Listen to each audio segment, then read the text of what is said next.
¿Y si todo lo que crees recordar es apenas una sombra de lo que tu mente te permite ver? ¿Y si tus manos participaron en algo que tu conciencia se ha esforzado por enterrar bajo capas de olvido? Bienvenidos a Retina Rota, yo soy Edraciel. En esta ocasión analizaremos el caso de Bals con Bashir, así que pónganse cómodos y no olviden lo que pasa cuando apagas las luces.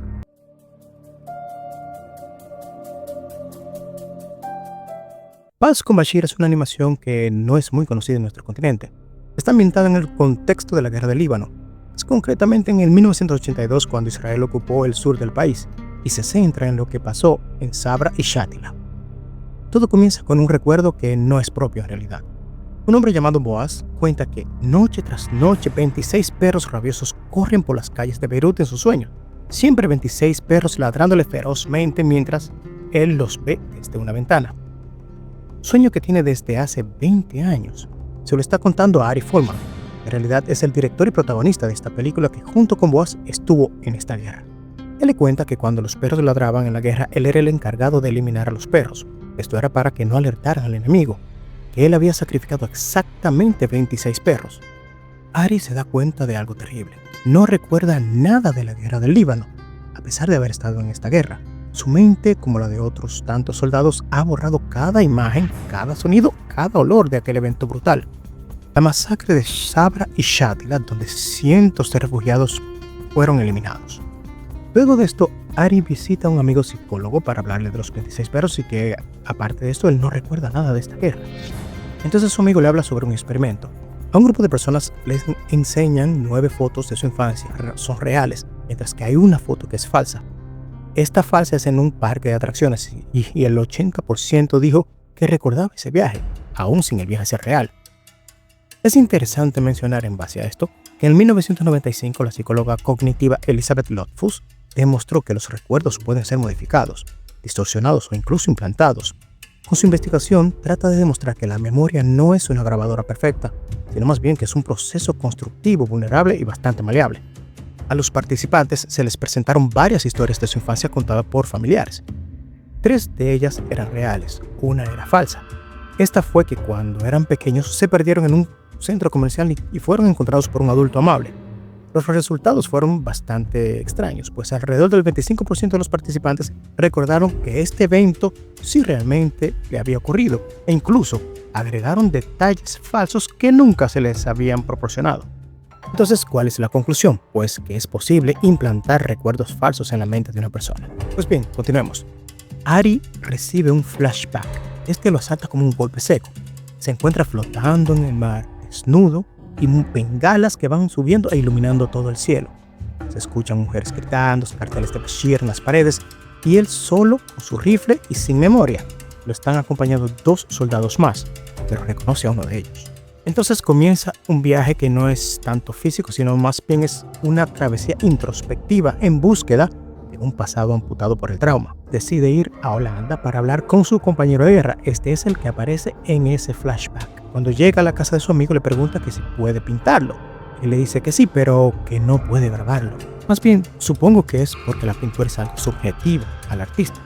El video muestra la realidad que aparentemente su amigo no quiere que vean. Al preguntarle por la guerra, este le dice que fueron a la guerra en un yate de lujo, con toda la compañía emborrachándose menos él. Notablemente, su mente transformó su memoria debido al trauma al cual fue expuesto. Termina diciendo que el barco ardió en llamas. Ari se queda un tanto dudoso. Ari trata de atar cabos con los recuerdos de su amigo y le llega uno.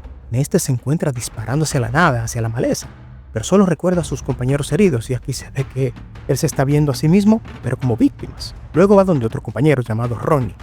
Este le dice que estuvieron en un tanque y que era muy seguro estar en el blindado, aunque luego fueron atacados y lo dejaron solo. Cuando llegó la noche, este pudo huir. Otro compañero llamado Frenhen le habla sobre una víctima joven que ellos eliminaron y era casi un niño que les disparó con un arma explosiva y ellos tuvieron que quitarlo del medio, eliminándolo. Ari pregunta que si él estaba con él, con el grupo, y la respuesta fue que sí, que estaban juntos, pero Ari no recuerda. La respuesta le llega a Ari de la mano de una psicóloga llamada Zahava Solomon, una experta en traumas de guerra. Ella lo dice sin rodeos. Lo que Ari sufre es una disociación, es una fractura del yo, un mecanismo de defensa que desconecta la emoción de la experiencia para poder sobrevivir.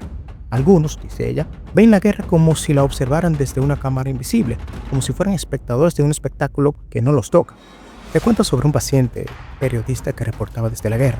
Al preguntarle de cómo soportaba el macabro espectáculo, él responde que se imaginaba que veía un televisor o a través de una cámara imaginaria hasta que ésta se rompió al ver unos caballos masacrados. Y al ver estos caballos, él comenzó a pensar de cómo era con las personas. Entonces todo esto lo rompió por dentro. Los soldados recuerdan, pero no lo suficiente. Evocan imágenes confusas, distorsionadas, un yate de lujo que tal vez fue solamente un transporte militar, un barco en llamas que probablemente jamás ardió. Dicen que no recuerdan haber disparado a nadie, pero sí recuerdan sentirse invencibles dentro de un tanque. Ari sigue tirando del hilo, recuperando trozos de sí mismo, pero no está solo, porque esa amnesia que le persigue es colectiva. Sus compañeros también olvidaron o eligieron olvidar. Nadie recuerda lo que pasó en Sabre Shatila. Ari recuerda. La masacre ocurrió en una zona ocupada por el ejército de Israel. Pero durante más de 48 horas, las fuerzas falangistas eliminaron a hombres, mujeres y hasta pequeños. Los soldados, Ari y sus compañeros, lanzaron bengalas. Ellos fueron los que iluminaron el camino para los asesinos. Observaron la masacre. Luego retiraron los cuerpos con excavadoras, borraron pruebas y borraron la memoria. Esto fue el desencadenante de su culpa, lo que les fragmentó la mente, encerrando y blindando ese horrible recuerdo, algunos creando uno no tan duro, otros simplemente olvidándolo. En una escena simbólica, un soldado gira y gira disparando su ametralladora al vacío, mientras francotiradores lo observan desde la distancia.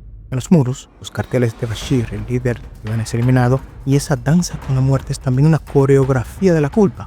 Un ritual violento donde los soldados bailan, no con enemigos, sino con sus propios demonios. Vals con Bashir no es solo una película sobre el trauma, es una película sobre el silencio, sobre cómo el individuo y la nación se sincroniza en la evasión.